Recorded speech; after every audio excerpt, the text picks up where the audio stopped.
Hello, everyone, and welcome to another episode of Perspective Checks, where I sit down with friends and folks from the TTRPG community to talk about all the things we love or hate or just make us stay and stick with it in this wonderful hobby that we all love and share. Today, I am joined by Adrian and Alex, co-hosts of the Dungeons and Degrees podcast, which is full of great conversations about tabletop games, lifestyle, and all kinds of that good nerd shit. Hell yeah. That's us. Hello, Adrian and Alex. Hello. How's it going? It's so nice to be here. Thanks for inviting us. It feels weird with the white background. Whose white background? Your white background?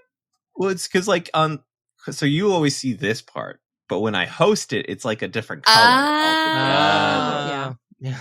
Here on the other side of the interview. Mm-hmm, yes. Mm-hmm. So we'll talk about Dungeons and Degrees. We'll talk about your guys' journey and what you do. And we have a topic. People who listen know that I usually open with the same three questions. So we'll get to our little neatly phrased question in that segues to our topic. But let's just start off with TTRPG origin stories, as people like to say. I always open the show with the same three questions. And the first one is, I wrote down here in my notes, I don't know why I changed it this time. It just says, how long have you been a nerd in all capitals? But how long? It was inevitable. How long have you guys? It was within the blood. My dad really liked trains, so I had no hope. I wasn't getting out of there alive. How long have you been playing TTRPGs or in and around this hobby? But you could talk about your earliest nerddoms. That's true too. All valid. Okay. Real quick, Star Wars. Star Wars. Yeah, that tracks. We would watch on VHS, and we would watch it with my dad, and we pinned my dad down because our heads were on his arms, so he couldn't move. He would just kind of and we were probably babies. I'm thinking that's probably where it started. That's awesome. That's such a good origin. Listen, I think my dad had us watching all of the John Williams movies, so I would agree, like Indiana Jones, but I have a hot take, and there's only two. There's only two Indiana Jones movies. We also... Raiders of the Lost Ark, okay? Yeah. And then Last Crusade. Yeah. Okay, Last Crusade. Okay, yeah. Raiders of the Lost Ark and Last Crusade are the only two Indiana Jones. Field with and the Crystal Skull. Kingdom of Crystal Skull. Nothing wrong. Yeah, I was gonna say obviously not the two new ones, right? But what was that? What was the middle one? Temple of Doom. Because I agree. Yeah, Temple of Doom. It was a little too. I don't do any. She screams too much, and I can't stand it. Short Round, great, especially because that actor has made a comeback in the last couple of years. How awesome is I'm not beautiful. going to try and pronounce his name. I've heard it said so many times, but I will say it terribly. But yeah, hold up, I'll follow him on Insta. I'll get it to you in a second. All obsessed, but my dad was a pretty big movie person, so, and like I said, he really was obsessed with trains. So, he was a model train guy. We had a model train, right? We had the Lionel train set, whatever. We never put it out. I never saw it. I've seen it in the box. And it was a big fight between me and my siblings when he passed away of who was taking the train set, but it was never out. It just was in the box. But I was like, all right, I think we're closeted autistic people. So there's the hot take. Ke Huy Quan. Yeah. Yep. I inherited too from my grandmother, and it was always a gift she'd give me, and I was like, why am I getting this? I'm a 9-year-old young boy, and she's like, Merry Christmas, here's another Department 56 Christmas village building. And I was like, cool. And as I grew up, now I have an enormous Christmas village, and it's okay, well, now I'm just gonna set it up every year. And my wife grew up, and her dad had model trains, so now we're trying to figure out can we just close off a room and put a train set through a Christmas village every year. And I feel like my son would setting that up. Let me throw something else out. My favorite restaurant in Dallas is called Bavarian Grill, and they have one of the garden trains above the top of the around the top of the wall, and it just constantly runs. So really what you need to do is build this whole train just around the rooms, and it just goes through your whole home all day long. And then you set the Christmas. Who needs crown molding? I have a train.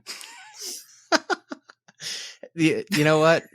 I don't trust my engineering, but it would be cool if I could do that. Yeah. That's fine. There's at least one engineer listening that'd be like, I'd fucking do that for free, bro. Yeah. And they're actually like laughing. They're like, it's really easy. Come on. How could you not figure this out? What about TTRPGs? When did you guys get into role-playing games? Father killed my rogue character with rats. And I never went. Wonderful. Never went back. Nice. and by like no mercy. Like early on, poorly. Just like, this is how it goes. Curse I've had since the conception, and it still persists throughout my DM experience. So, the dice just know, They don't like Adrian. Sure, they really don't. Yeah, no. Adrian People consistently rolls poorly. You need to bathe it in moon water, and I'm like, I don't got time to go find the moon. Okay, she's pretty.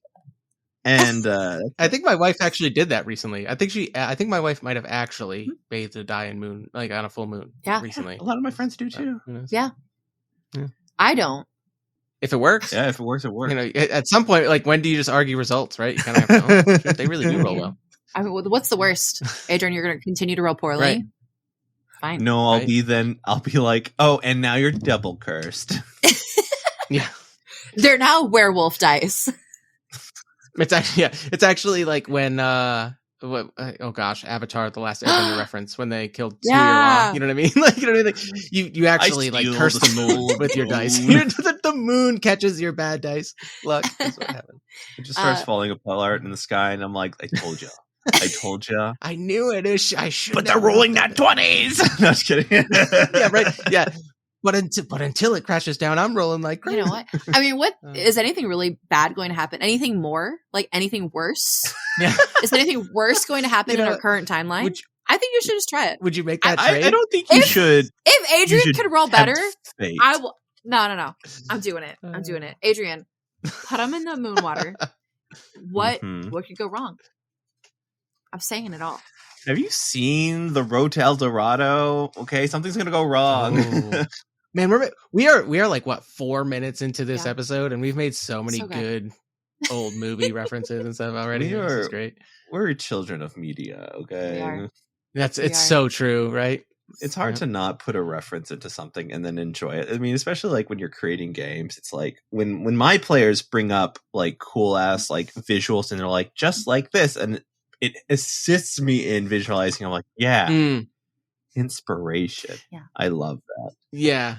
Some people might say something like, oh, like you ruined it by comparing it to this thing. But at the same time, you're right. It's like, it's context. It's a visual, like everybody has different, how they think. Like, what's that thing where like you can tell somebody, picture an apple in your head, and some people have like an insanely intricate apple in their mind's eye, and other people just like see the word apple. Yeah. You know what I mean? Like, I don't know.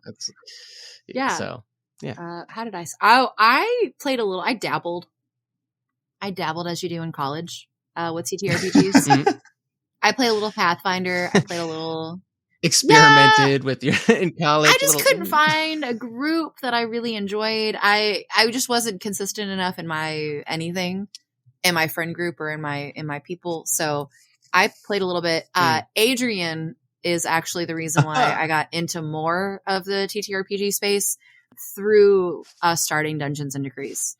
So in 2020, as many friends, I got deeper into the actual TTRPGs. Mm-hmm. Nice.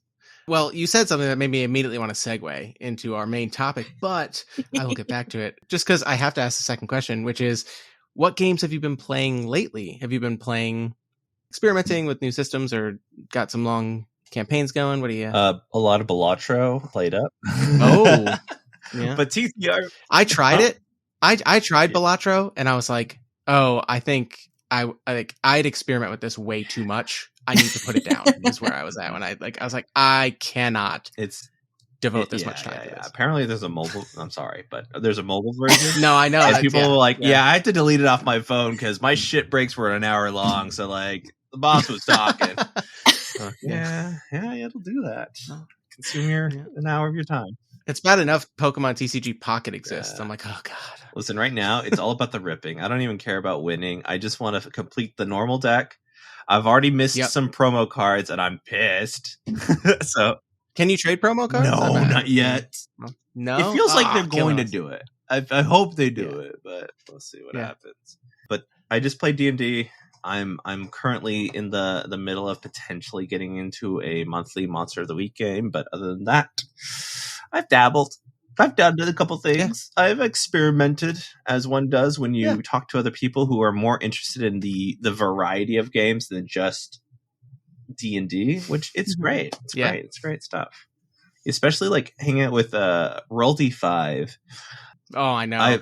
Whenever I can, whenever I'm able, I sign up for those games because I want to try out new things. And they're good people. I love them. They're great. Yeah, that whole crew over there, I'm always looking at the stuff they're doing. I'm like, wow, this is so commendable. I clapped. Like, I'm like, this is awesome. And they have like, their usual suspects, their regular crew and cast and stuff. And like, they're always getting other people on. It's like goals, Yeah, exactly. Shout out Roll D5. Love you, Mika. Yay. I unfortunately have picked up Marvel Rivals. Oh, I'm so sorry. I cannot talk to girls, so I play Marvel Rivals. Yeah, it's bad, especially since Emma Frost is now a character you can play. I'm so sorry. Yeah. How are you playing the game and just like, and not just staring at Emma Frost? Just like, she's so pretty. I mean, I'm not very. Yeah, I'm just emoting. I'm not very good. I don't know if they have emotes in this. Yeah, the venom ass shaking.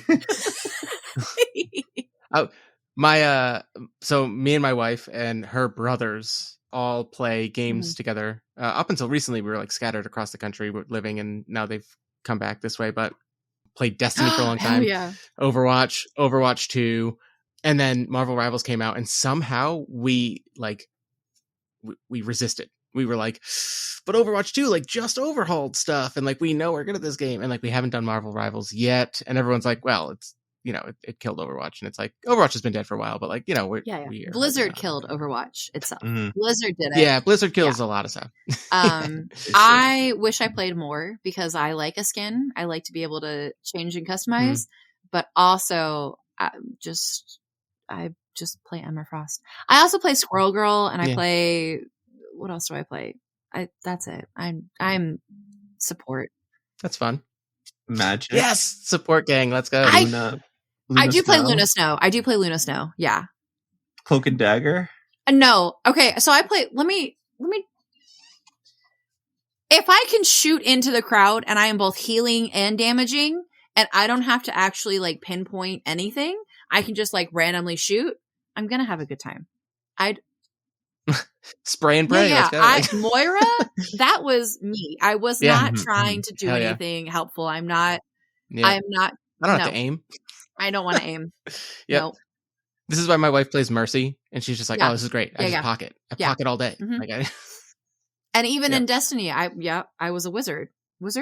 Warlock. I was a warlock.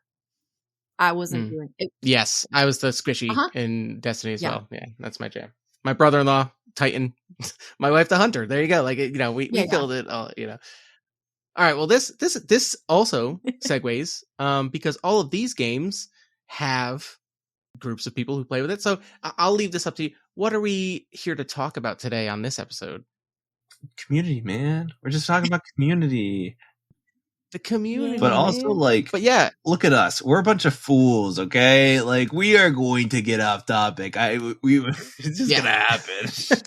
That's fine. No, that's good. Honestly, that's great. And but that's the thing that works in this too, right? It's like, even in just, we've had a couple conversations, we've talked, and from a starting point of TTRPGs, but like all of these, we already said media, movies, video games, mobile games, all this stuff.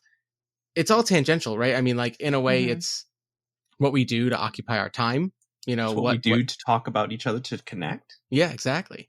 Yeah, there's a lot about communities that, you know, whether it be, actually before we started recording, we were talking music, you know, like certain band fandoms, and like, you know, like there's like bigger groups than that, or like they have communities to like get together and talk, you know, there's always a group of people who are interested in the thing, and some communities are better than others or do things better than others. So it's going to be, you know, it's always a good thing to talk about where you find the right groups, right? I have a really hard time finding. I say this, and then I think Adrian is going to fight me on. I will. I really, because I feel like I struggle to find my communities, and I'm going to say this as the caveat of like, I struggle in my personal home, like where I live. Since Adrian and I are in 2 different cities, I'd have a community with Adrian, right? I would be over at his house right now for dinner. Like I would just, I would be the person inviting myself over, right?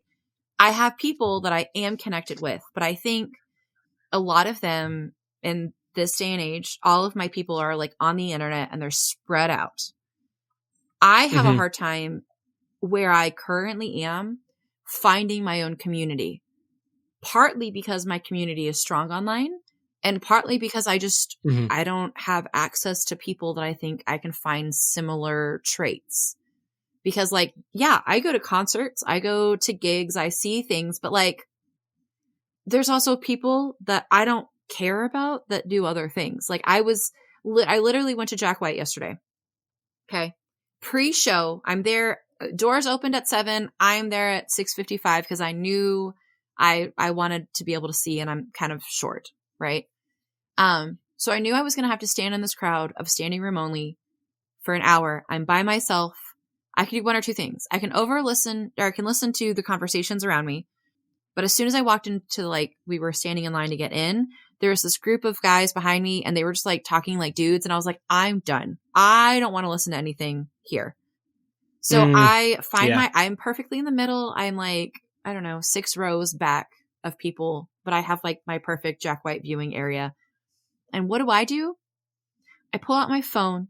I open up my Libby app and I started to read. And I was standing there, nice, both feet planted, reading with all of these people around me who are all here to enjoy the same thing. And I was like, I really don't want to engage with you and spend the time and spoons and energy of like trying to connect.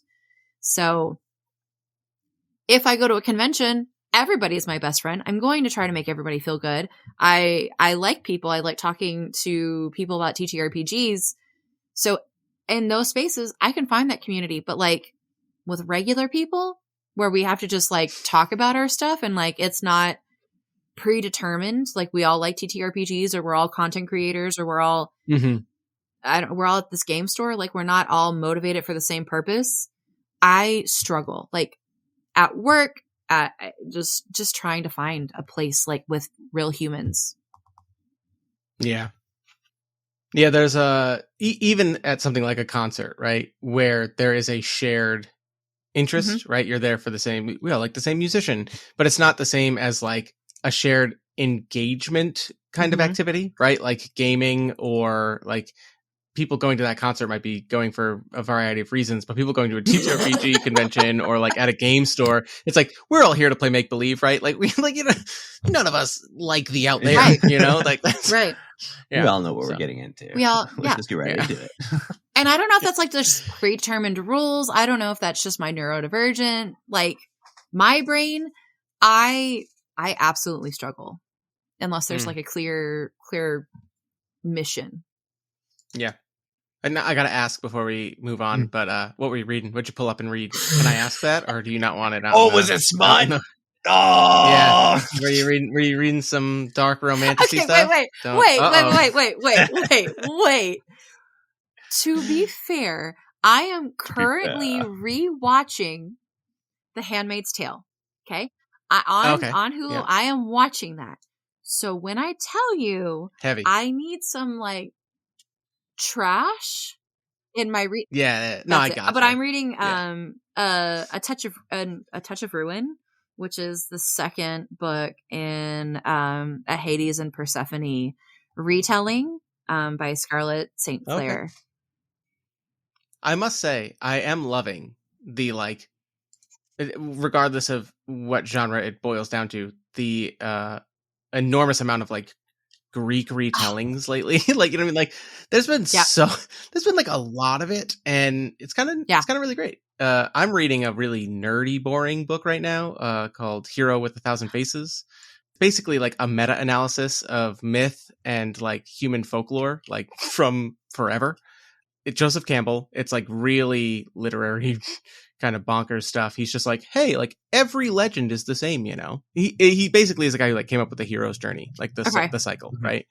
It's like a 1950s book, but like it's really wild listening to it, and it just makes me really want to like go back and read a ton of classics and just be like, oh damn, it really is all. It really is all. We like, got one note, and that's it.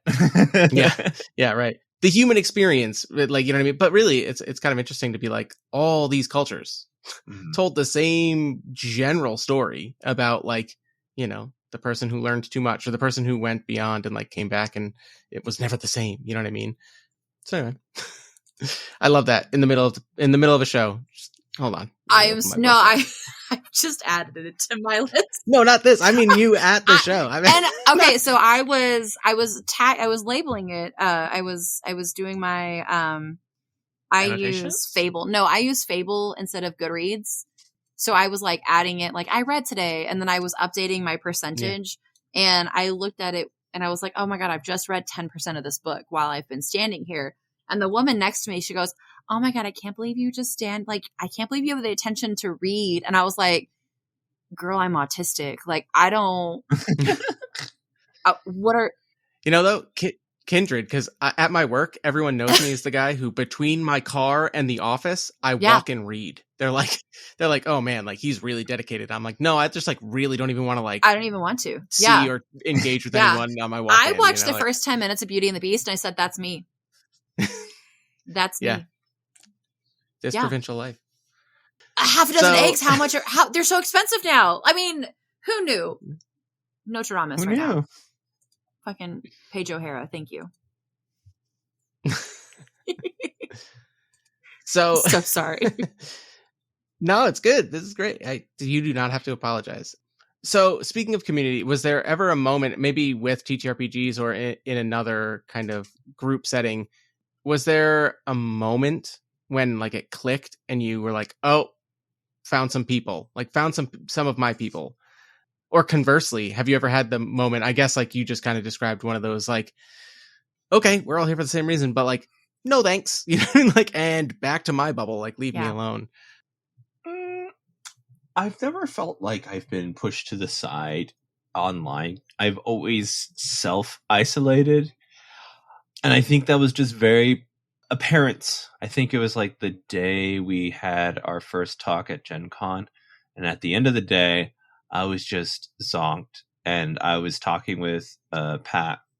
And then I just started crying and talking. And I was like, I don't know why. I think just my brain is just done. So I just want to let you know. So I appreciate you talking to me, blah, blah, blah. So, like, you know, there's a good community. I haven't felt like anything bad or pushed away or felt like I belong. I mean, feeling like I belong is like,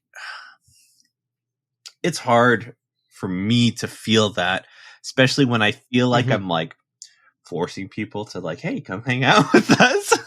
I just make it my own way. So I don't know. Like, there's always that second guessing of like, but do I really? That's always going to be there, unfortunately. Just how the brain works today. But I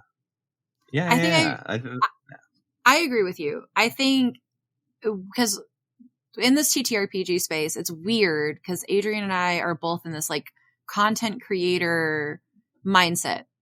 Yeah. And it's to tell people, like, I want to hear about what people are doing and I want to talk to them through those experiences. But there is a second guessing. Like, am I talking to you because I'm interested in you as a person, or am I talking to you because I'm interested in your work and you become a piece of our podcast? Adrian and I both had the same experience with the Unbalanced Encounter podcast while we were at Gen Con, which Pat is one of those people. We had interviewed them. We had talked to them. through our podcast. And it wasn't until we were like in person that we were like, yeah, we could talk about work, but like, tell me about your life. Like, what do you do? Yeah. How do you take your coffee? What are your kids like? What is life like? So it's weird that like it feels inverse. Like I should have got to know them with their like personal stuff and then done business with them. But like in those spaces, I don't want to talk about business. I want to talk about, but we're all here for business, but I don't want to talk about business. I want to talk about you. No, that's actually a really good distinction too, right? And it is kind of a backwards way, at least traditionally, of like building community, right? Before, like, again, if we're talking about a niche thing like TTRPGs, then using that as the flag to be like, hey, over here, nerds, you know what I mean? Like, and I say that endearingly, but like over here, we're doing this thing that you might like. And then they come over and it's like, cool. Like we have this foundation upon which to form connections. And then it's like, after it's like, cool, I've played for 12 sessions with your cleric, but like, who are you? You know what I mean? Like, I know your cleric really well. I have no idea. We are good friends. Me and you. Another story, unfortunately. Yeah, right. Not on purpose, but it just happens. Yeah, and I've literally had that. Like, one of my friends is a librarian, and she started a RPG group out of the library. And I was like, I'll DM, and I DM'd a bunch of strangers through a campaign that took us like 4 years of bi-weekly games because it started pre-COVID. It went into COVID. We had to figure out how to go. So like, it was a long time. And like now I'm Facebook friends with these people and like we chat and stuff, but it's like, I didn't know these people at all. And like for a while it was just like, I'm engaging with this fake character of yours. And every once in a while they'll be like, I can't make the game because of a life thing. And I'll be like, oh yeah, like what's that like? You know what I mean? Like what's your, you know? So it's kind of backwards because before it would be like, oh, I live in the same town. I see this person at the coffee shop every day. And it's like, I know something about this person. And then one day you overhear them say like, oh, I like this thing. You're like, I also like thing. Yeah. Do you know what I mean? Like me thing too. You know what I mean? So yeah, it is that. And as podcasters, that isn't, I could not relate more to you saying like, do I really like, and I can say confidently from me, like, I like everyone I talk to. Like I've, you know, I don't want to say like I turned down people being on this, my little podcast or whatever, but like, I also like, you know, I vet people and I'm like, that person might've had some like interesting takes on things. Yeah. But you know, yeah. But also it's like, I do like the people I talk to. And like, I would hope that if conversations or cons and stuff ever happen, I'd be like, hi, I'm not here to talk to you about TTRPGs, but like we could play, like we play a game, but like, hi, I know you, you know, a little bit. Yeah. And I think it's weird. Like, but then, okay. So even if we back it up, right? I work as a teacher. My full-time job is teaching. But if you watch children engage with each other, they're playing games with each other. They're not outwardly like talking about, oh, I like this thing. It is a conversation that happens. So I think there's something that I don't know that either our previous generations have taught us that we can't know or build community with people if we don't like know every piece of them. Like it feels weird. And I don't know if it's in our brain, it's our brains, it's our generation of people, or that's how it works. Like you hang out with people, you might not know everything about them, but like those common experiences of play are actually bringing you together. But where do we stop? Like, why is it weirdly formal, right? We're still having these like formal engagements. I don't know about your life. I would love to know about your life because and then I want to say I'm nosy. It's not because I'm nosy. It's because I want to know about you. Right? Yeah. And you're nosy. And I'm nosy. But yeah, those are not mutually exclusive. But it's weird because like there's still that formality or like, oh, I have to feel bad because I want to know about your life. But like, am I being intrusive? Right? Like because I'm going beyond the bounds of the agreed upon shared nerd thing we're talking about right now. But yeah. Even your point about kids, like kids at school learn about each other through play, right? I talked to somebody about this recently where the disincentivization, is that a word? It sounds like a word. It makes sense. The disencouragement of like play as we grow up, right? Like going from like the young kids that you teach, right? Like whose lives, even in school, are really padded on all sides by like play, because you discover, you learn through play.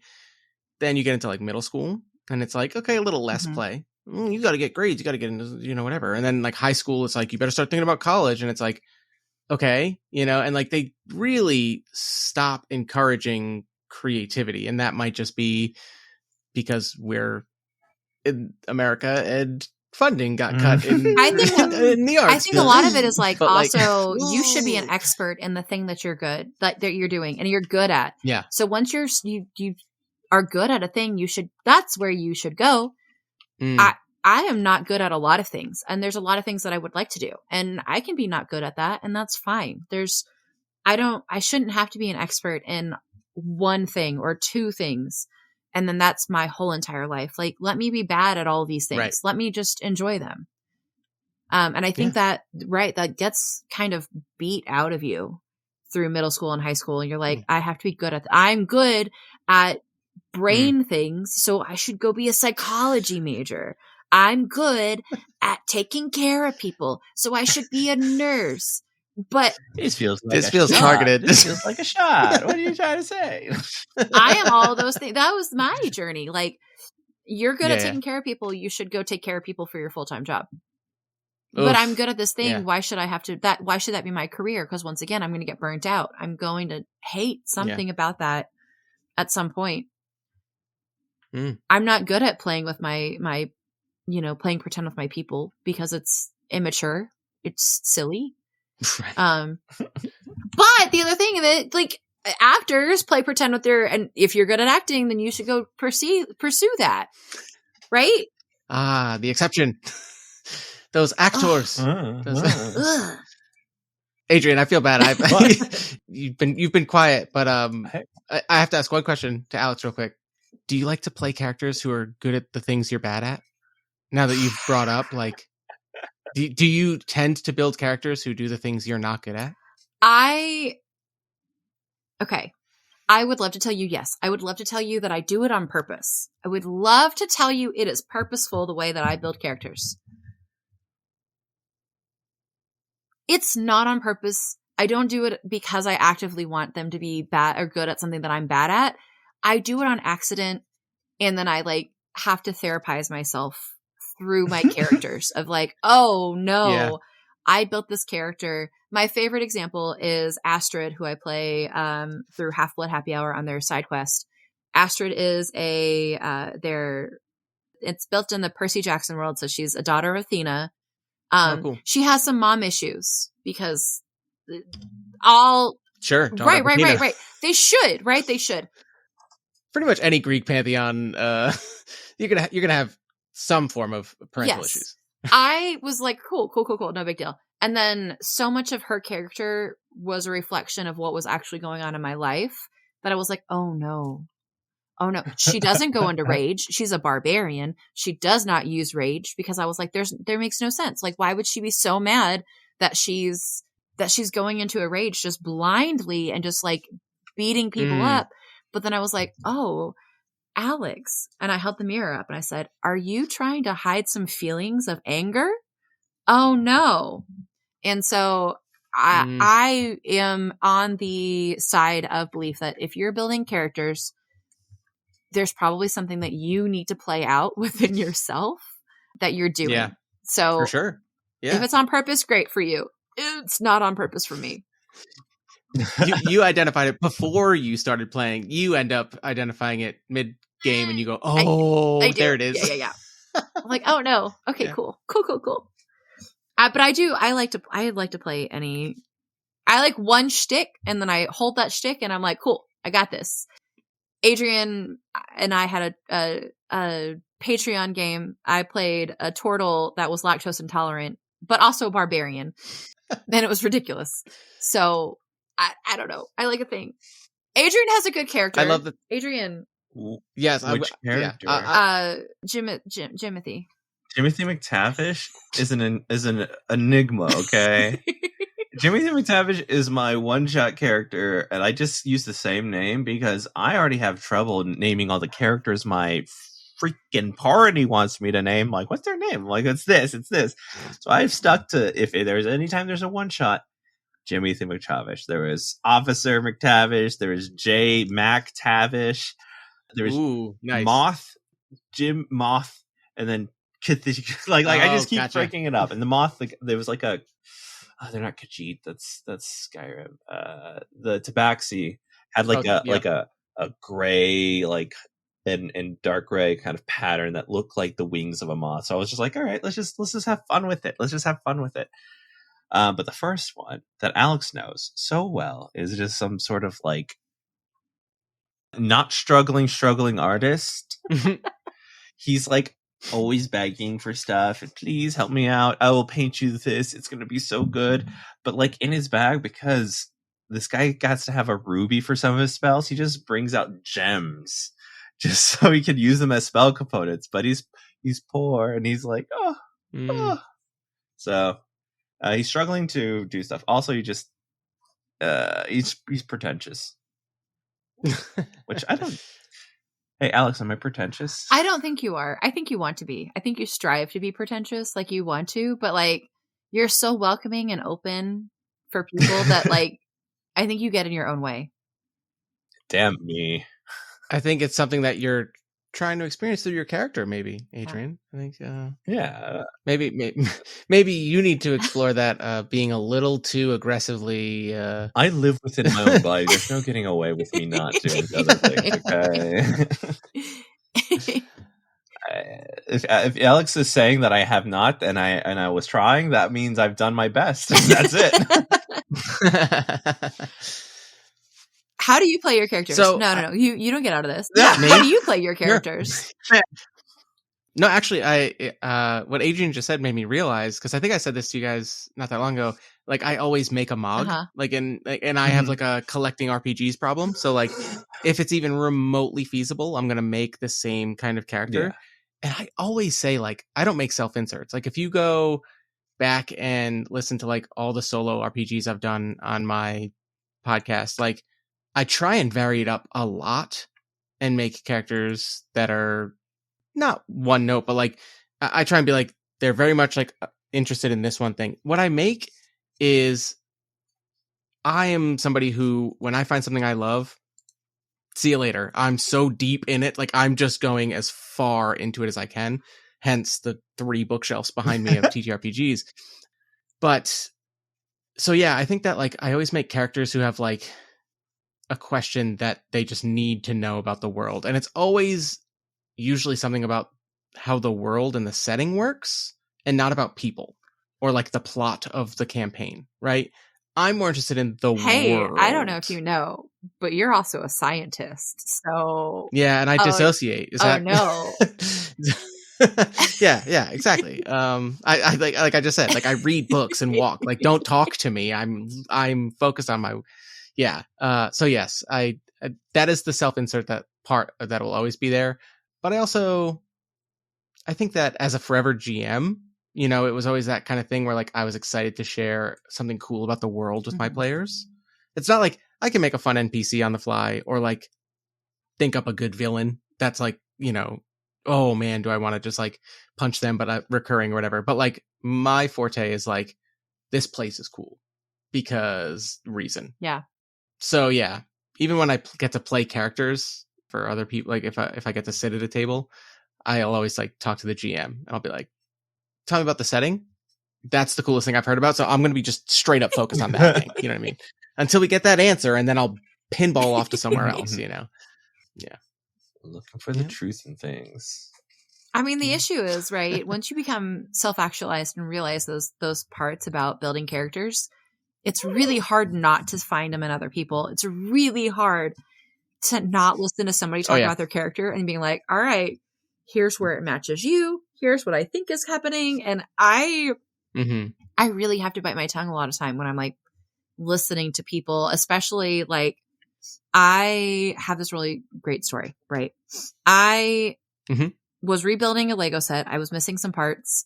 So I went to my like local brick store to find like those, just like I was bored and I was sifting through all of their shit. And I overheard a conversation about 2 people talking about Dungeons and Dragons. And I was like, I just want to listen. Cause I don't look like somebody that actively plays TTRPGs. Like I might dabble, but like I don't look like that I have any knowledge. And just listening to the way that they were like playing, I was like, oh, I don't want to be at your table at all. Like you have no character development. You have no. Is that what you think about yourself? Is that what you think that you have nothing? You could.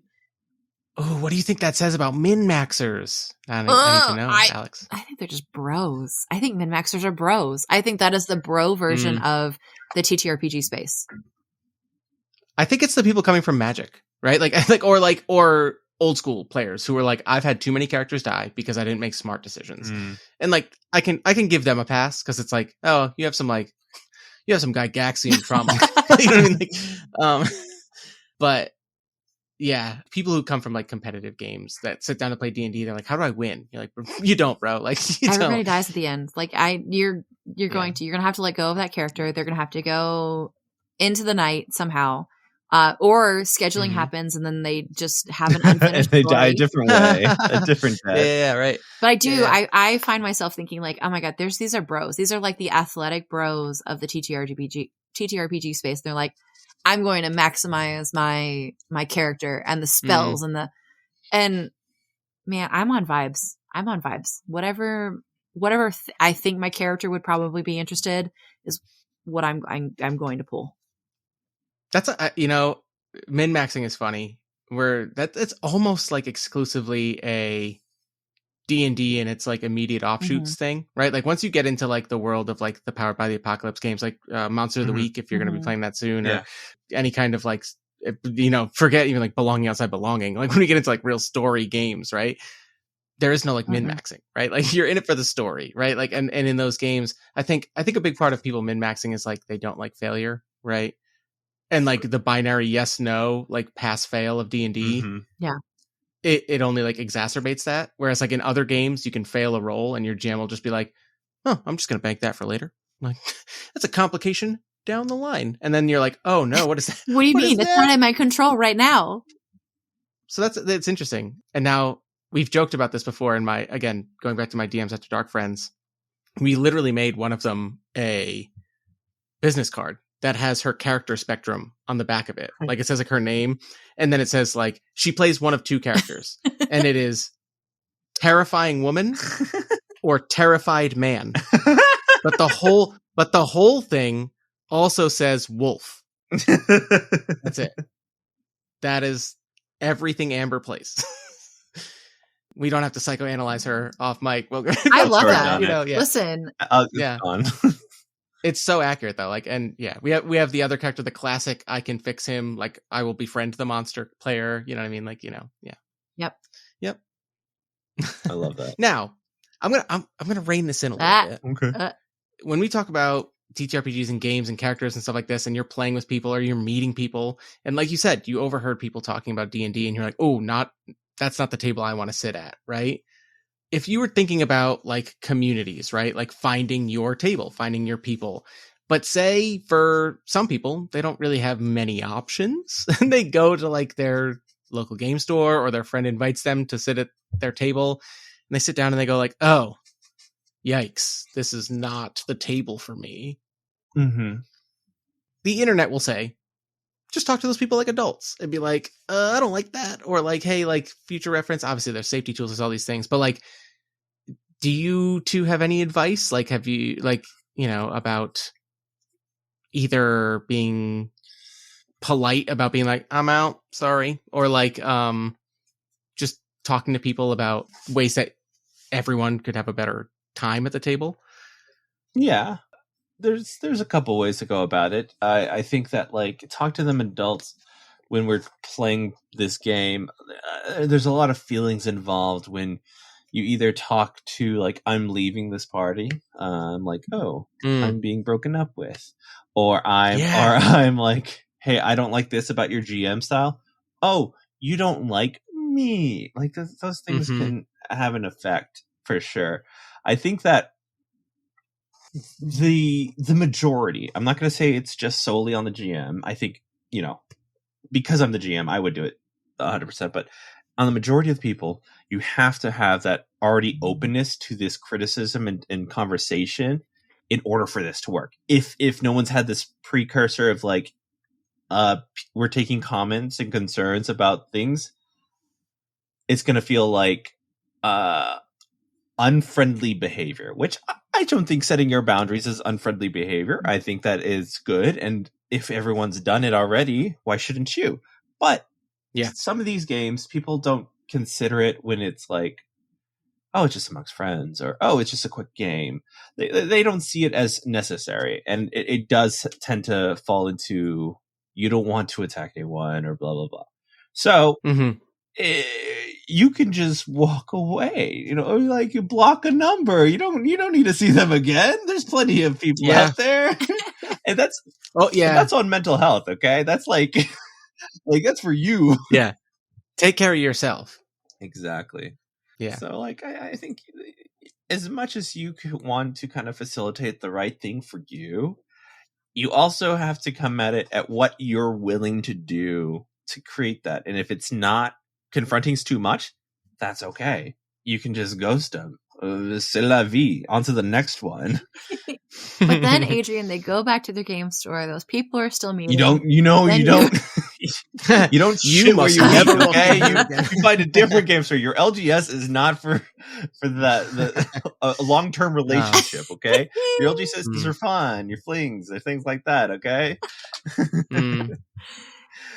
No, but it's fair. I think open door policy is great, and you're right. I mean, like I've had many a talk with people and discussions about like safety tools when you talk about like session zeros for games, but like those extend well beyond session zeros, right?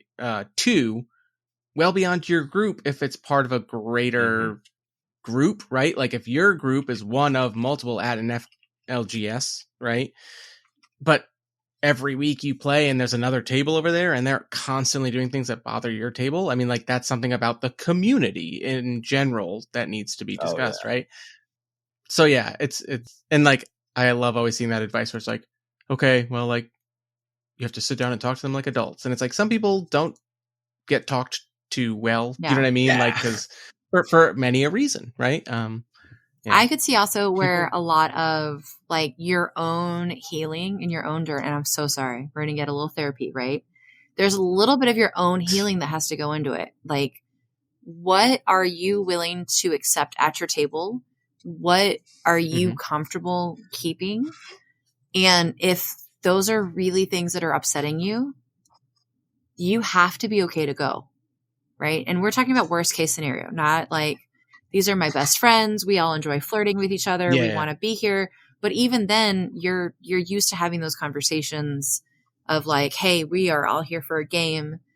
Including your safety tools kind of makes it an even playing field for people who might feel a little more uncomfortable. But finding that ability to kind of be comfortable in the uncomfortable. And what about that table is really making you upset? Is it something that you are doing, that you are confronting yourself? And then you've got to maybe talk about your personality a little bit. That self-actualization really will play a part, right? What are you willing to accept? What are you willing to think about? And if this table is not good for you, is it something that you can make better, or is it something you have to walk away from? And that's hard. Especially like as a people pleaser, I don't want to hurt people's feelings. I like playing this game. So there's also a level of like, I want to play. I want to play. And what if this is the only table for me? Right. So like, look at your relationships. Like if you are in a romantic relationship, do you feel like there's another person out there for you?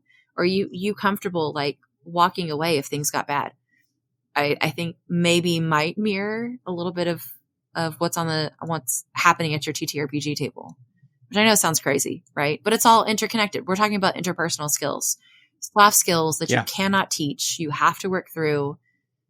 It's hard. And if you've got somebody at your table who doesn't have any of that, they just want to play like a min-max character. Shots fired. I mean, they could be on my table, but I'm going to fuck. I can tell you that I'm going to fuck with them. I am going to make sure I find situations in which we find ourselves as a group, so I can fuck with your min-maxing. I'm going to find all of your min and we're going to stay in the min. Yeah. As a player character, not as a DM, another GM, I'm going to be fucking with you because you, and maybe you want to put me in battles. Great. Maybe you put me in fights, but like, I don't know. How serious does it get? Right. No, absolutely valid. And you're right. I mean, like there's some things that I've had very few situations in my decade plus of playing games where I had to sit down with somebody and be like, I'm gonna need you to step away for a bit, or like, you know what I mean? Like kind of thing. And like those conversations always suck, even if the person is receptive to it, anything like that. But on the flip, let's real quick, just because I don't want to only focus on the negatives, right? Because there's a lot of great things about certain communities too, like finding the place where you're like, I feel like I belong here. The other side of that is like being a good member of the community is like being there not only in the game, but like we've joked multiple times about the characters we make and how they reflect stuff in ourselves, whether we know it or not. And like, you know, having someone you can talk to after if you're like experiencing bleed or like, oh man, that last session, my character experienced this and like, I'm feeling it. Wow. You know what I mean? Like, but you have somebody who's like, hey, you good? That's great. And I think I've had some of the best experiences at the table. I've talked about Adrian and I at rate. So I played a one shot online the week my dad passed away. I was so fine. It was so great. I played my dad's character. So I had run a campaign during COVID. Oh right? My gosh. I said, here's how I honor my dad is I will play his character. Okay. It's one of my favorite memories of my entire life. And if I ever have some sort of memory disease, I swear I will continue to talk about this because it's so foundational in like how I feel about Adrian as a friend. I played this character, Adrian DM'd, and had this beautiful melding of my dad's character, like ending his previous journey as a character, and it completely matched up with the start of the campaign that I had created for my family.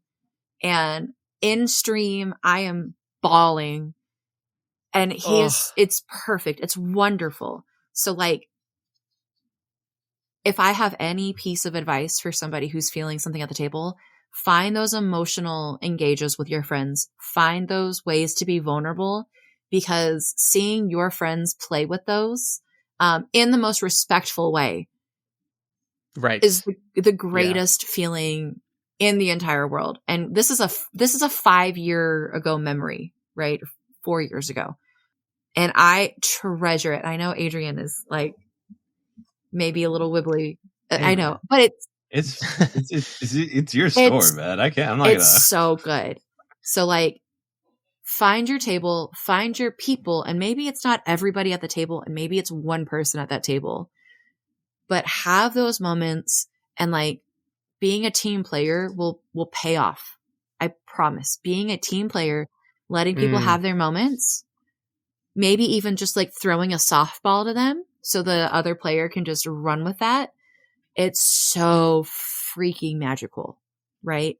Having those plot devices for your GM to take your character and go through an emotional journey. Having flaws in your character so you can work through things with other people at your table. Not holding everything so close and so tightly that if somebody else plays with it, it's going to break and shatter and like destroy your relationship. But like I've had the best memories at the tables that I've played at, even with people I maybe didn't completely trust, but like I will play with them again because I did something vulnerable or they did something vulnerable, and like we had the best time. You know, even the hard games are still like so fun. They're so good. They're so maybe not good and fun, right? Those are maybe not the words we want to use. Like they're just satisfying, cathartic. Yeah. Right. They're good. Yeah. Yeah. I mean, it's an experience, right? As much like, you know, however that, but I mean like a profound one for sure. Yeah. Adrian, I'm just applauding, you know, the GMing there. I'm gonna do it again. Don't worry about it. Your ducks on lock. I'm coming for them. But yeah, I mean, like, I don't know a single GM who doesn't really cherish that moment of being like, I struck a chord with a player. You know what I mean? Like, not PC, right? Not like I think I've had a few players like cry at tables, and I'm like, oh damn, I did something right. You know what I mean? But yeah, and then obviously also though, it's like it's a trust thing, right? And then like that bond of like shared vulnerability. We kind of framed this episode conceptually when we were talking about this as like community and finding where you belong, but it's also kind of like you in the community is like a lot of how we've been talking about this, right? Like it's, you know, find the people you vibe with for sure, but also like you are part of it, right? Adrian, at the very beginning, you said like you self isolate, and like I think we're all guilty of that, right? But you can find those places where you're like, I don't feel like I have to right now. Right. Yeah. And the self isolation is just kind of a time to self reflect on what I've been doing with people around me, with the community, with myself, and making sure like, where am I? Am I in a good spot? Can I keep going right now? Like doing the things that I'm doing, and it's like the thing that I want to do is have good conversations and meet some cool people and play some nice, cool, fun games, and it's just beautiful because like these games we play are unique experiences for the ones at the table. It's never going to, you can run the same module over and over again, but if you have somebody else, or if you replay it even, you're going to have a different experience. You're going to know what to expect and act either for the story or for yourself, whatever it is. And you can kind of, then the DM reacts like, oh, I know what I need to do in order to make this plausible. Like these are all unique experiences. Yeah. It's beautiful. It's freaking awesome. One thing I hope is true about the TTRPG community specifically is that in something like this, where it is the foundation and the shared base of this community being games like this, even for your min-max bros who don't want to role play or explore their character, the crux of what we do in this community is tell stories in a way that like, even if you are really trying to push against it, you're going to get other perspectives, right? You are going to hear stories about people going through things that you may not have even been prepared to be like, oh no, that resonates. Or like, I never thought of that. Do you know what I mean? Yeah. So like, there's almost, unlike many communities I can immediately think of, there's almost like an inbuilt tightening, right? Like it's like a whirlpool, right? Where like, even no matter how far on the outside of it you start, like if you trust it and you go with that flow, you are going to get closer to the center and be like, okay, like I see how all of this is connected, right? Like it's interpersonal, right? And no matter how you shake that, that's not just characters in the story, that's the players you're sitting around a table with, right? I had a few more talking points, but we're already at an hour. So. Oh no, we have to come back. Oh, no. Well, yeah. You know what? Mark it down. Well, we'll do a quick rapid fire. I'm not even gonna do this. Oh, I had a couple things. Ready? Rapid fire shenanigans. All right, cool. One, when I was doing my homework, because I listen to your podcast and I you know, we've talked before, but it's like, I noticed, I was like looking and I was like, how do I describe them in my intro? And I saw that your podcast description says we talk Forgotten Realms. So now I just have to ask, what's your favorite like obscure or like random Forgotten Realms lore that you love? Who wrote that? Who did that? I don't know who that was. It's somewhere. You did great homework. Your homework was amazing. You did great homework, but we probably like, what do we say here? I think I know what Forgotten Realms is. I'm real. There you go. You got any? Don't know shit. Okay.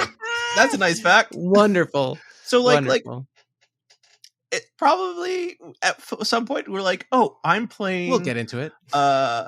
This game that takes place within the Forgotten Realms. I think I'll research more. I am not a researcher. That was a lie to myself. No. So I didn't honestly, I'm kind of like good. Can I be vulnerable right here? Please. There was a long time. And I sometimes forget, like, what the fuck is the Forgotten Realms? Like, what do you mean? What do you mean? Never forget the Forgotten Realms. I think everyone did, right? That's the whole point. That's the name. It's no one knows. name. I don't know what we're talking about. Like, and then sometimes, like, people were, like, in Dungeons & Dragons, people refer to other cities. I'm like, I don't give a fuck. Right. I don't care. So maybe that's my hot take that, like, cool. I don't make your own lore. Fuck it. If you use other people's lore, it's Why fine. do we all make have it your own, though. We're playing pretend. Why do I have to play pretend in your already pre-built sandbox? I don't want to follow your mermaid rules.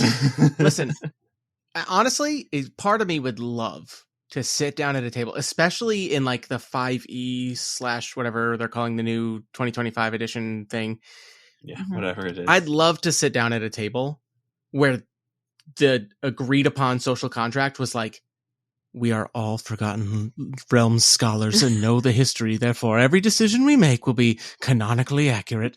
And I would love to sit down and be like, what the fuck are you doing? Do you know what I mean? Like, is this campaign, to some people, that is probably the most enjoyable version of it they could do. But like, again, that's not my community, right? Like, that's not why I'm sitting here to play this game. We're a big community. We can have a lot of different ideas of what was that's fun. A table. Right. That's a valid table. But like, oh man, can you imagine sitting down and somebody being like, okay, so I made this purple knight, and somebody going like, you're not even from Cormyr. You know what I mean? Like, yeah. Like, yeah, bro. Oh shoot. Oh no. You painted your mini fuchsia, and that is just off. That's not the right purple. That's a joke. You know what I mean? Like, purple worm purple is the only purple that go there. Okay. Can you imagine, dude? Kind of want to find that table and like really ruin their one shot. Like, really. Listen, I'm just a guy. You can't be just a guy. You live in this district. It's 65% this, 70% this. Roll a die. You don't get the choice. Do you remember? No. Do you remember those tables in 3? Did you guys play 3.5? I played 3.5. Yes. Yeah. If you opened like chart and everything, and if you opened like a I have an old 3.5 book right over here of like Sword Coast, whatever it is, and you can open it and it'll be like this percentage of halflings live in this city and like this percentage of dwarves and this whatever, and like it lists out like every minute detail where it's just like, this is why I don't DM D&D anymore. Like, I can't be asked to do this homework. You know what I mean? Like, I can't. What are the chances we're all tiefling? The percentages just don't make sense. Yeah, actually, well, if that was the case and your whole party of tieflings was from this town, like, you'd be the entire population of tieflings. That's cool. Fine. Sure, we're a family. That's how community works, brother. Yeah, right. So I caught you. Maybe somebody will find wherever that was written down. Wherever that is, tell us so we can delete it. Well, what it is I was like, they have a website, and I think it might be on there. It might. So you know what? Fucking Carlene Kelly, I got you. I'll fight her. Thank you, Carlene. I'll fight her. Call her out right now. You texted her. Okay, rapid fire shenanigans round 2. We didn't get to talk about this last time. One Piece. Alex, did you watch up to episode 10? So I kid you not, right? Today it dawned on me. We are the last 3 weeks of school. There are no rules. We are all just hanging out. We are all just bros. My 5th graders are obsessed with anime. And I was like, they need to have something on the background. What am I doing? I'm wasting 8 hours of my life where I could be watching One Piece with my kids. I put it on for my 5th graders today. And we got through like 2 episodes, and I was like, I'm maximizing my time now. Maximizing it. Absolutely. That is so good. So I'm on like episode 12 right now. Wonderful. Nice. Save Kaya? Is that where we're roughly around somewhere like that? Yes. We're at 12. Yes. We're Yep. yes. Had to bring it up. I do I do promise, Adrian. I went back to my Crunchyroll and I was like, how far did I get? And I'm in like the late 770s. So I will be starting the trek soon to catch up. You're almost to Wano, I think. I think you're in what? Whole Cake? Yes, that sounds right. I'm past Dressrosa. I did like a arc after that, and then and then it's Whole Cake. Yeah. So Whole Cake is a lot. You're gonna get through it. It is a lot, but there are some good fucking scenes in there. Okay, all right. Yeah, I don't remember why I stopped. I think I stopped like right when I moved back from grad school. So it was like one of those things where I was like, oh, okay, and then so it's been a minute, but anyway. All right. Last rapid fire before we transition to closing questions is: did either of you write "Oops, all bombs" yet? No, I have not wrote "Oops, all bombs." I'm so sorry.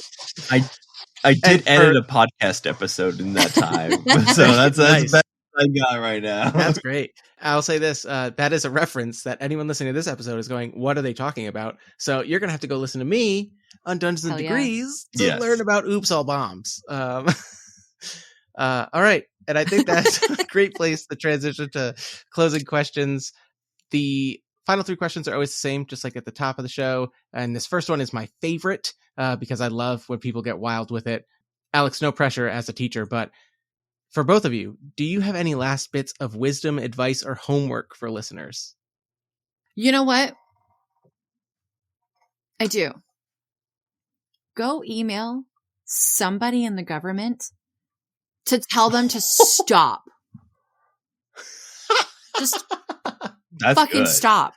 And maybe that's it. Federal government. I don't care. Don't email me. Okay. Somebody we voted for. Either your local, your state, the federal, somebody. Fucking stop. Okay? Take a day off, please. Like a day. You know how much pressure you'd take off of just a day, please. Please. Okay. I hate that they're fighting like this government's gonna shut down. And I'm like, good. Yeah, right. Stop trying to fight it. Let's let it happen. But Adrian, I don't care right now. I'm kind of over this shit, man. Burn the whole mother down right now. On the other hand, I will say, listen. Do what Alex says. Okay. But I think you should try and play or do something that's out of your comfort range with people you trust. To figure out more about yourself as an individual, and 2, to see how the people around you either kind of like, okay, that's new, that's interesting, or they's like, hey man, I don't like that. Like just find out where you are at life with people and with yourself. I want to go off of that too. I think just trust. Go ahead. Trust your people. Trust you. Trust your people. Okay. If you don't trust some party of that, like figure out why. Is it because they don't deserve the trust, or is it because like you got to work through some stuff? But like, just trust them. Do the weird thing. Go out on that limb. Yeah.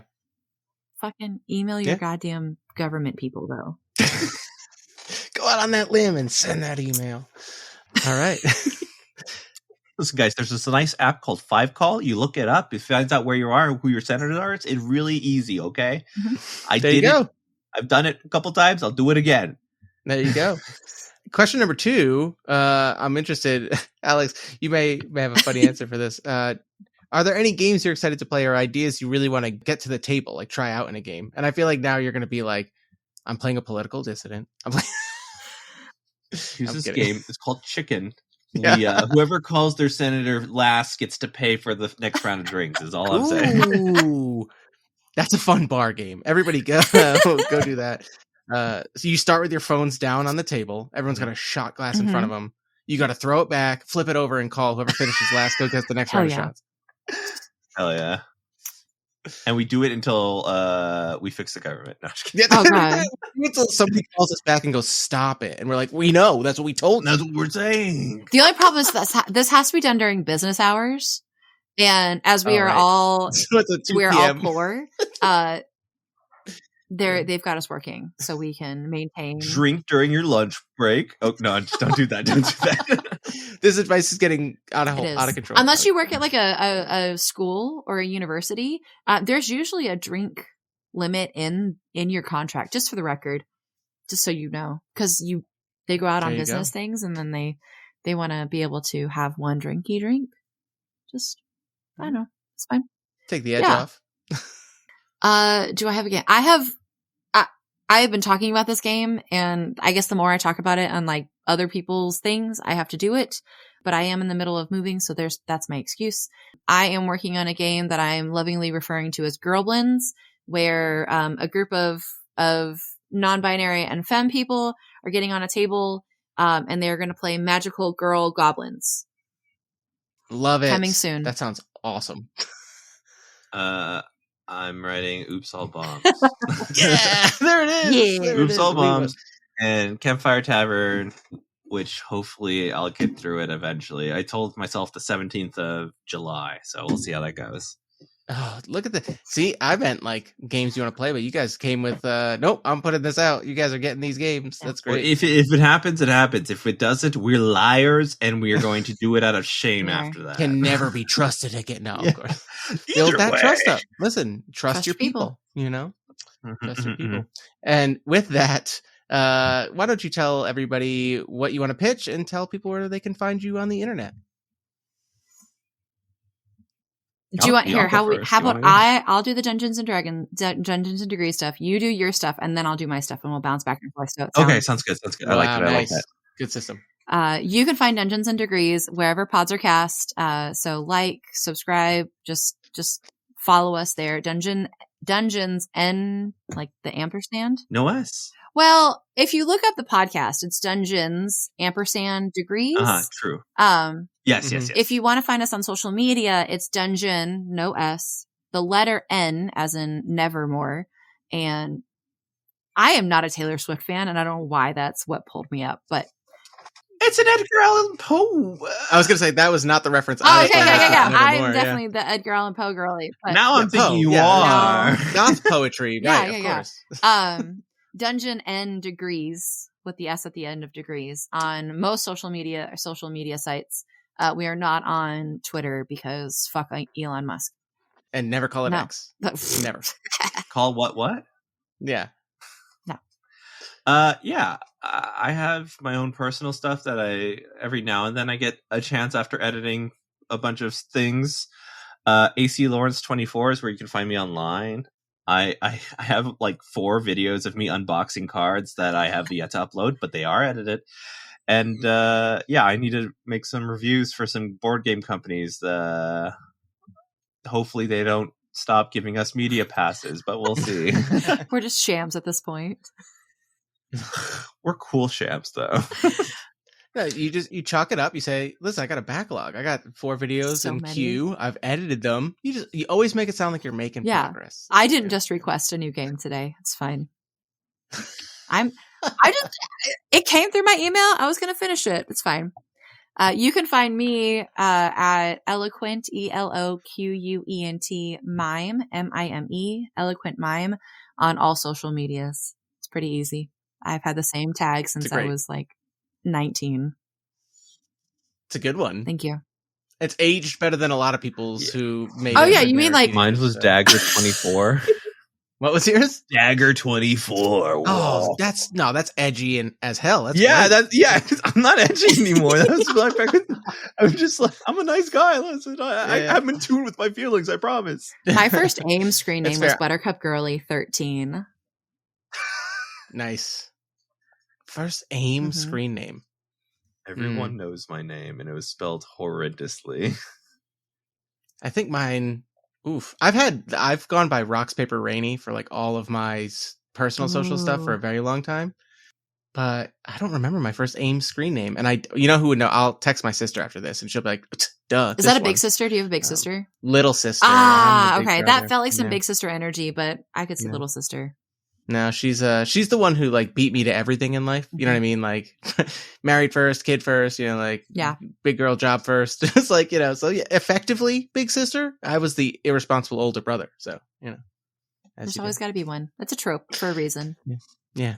All right. Well, thank you both for joining, and everybody go listen to some Dungeons and Degrees and wait for all these great games. Gerblins. Adrian, what's yours? Tavern. Campfire Tavern. And of course, everyone's most anticipated game of 2025. Oops All Bombs. Bye, guys. And thank you for listening to another episode of Perspective Checks. If you like Adrian and Alex's vibes, definitely go check out Dungeons and Degrees. The link will be in the podcast description of this episode. You can go start listening, and I'm not sure when my episode will be up, if it's going to be around the time this drops, but a perfect time to go listen to some interviews on their channel that are bound to be entertaining.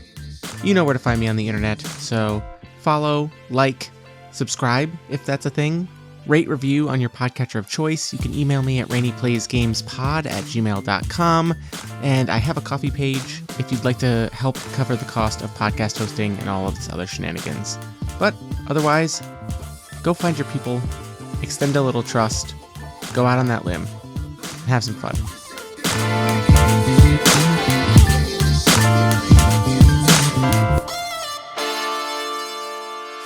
We'll do it live. Yeah. I might clip that. I might clip that and put that at the end. That's fine. Just for fun.